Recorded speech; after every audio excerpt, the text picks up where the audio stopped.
If you want to download Roblox on your mobile, then this video is for you.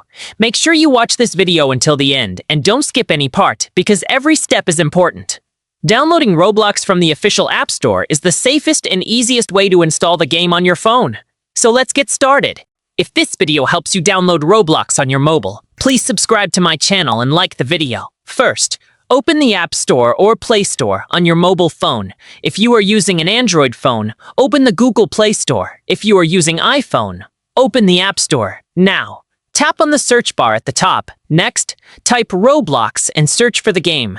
From the search results, select the official Roblox. Before installing the app, make sure your phone has enough storage space and a stable internet connection. Now, tap Install on Android or Get on iPhone. Wait while Roblox is downloaded and installed on your mobile phone. Once the installation is complete, tap Open to launch Roblox. If you already have a Roblox account, log in using your account details.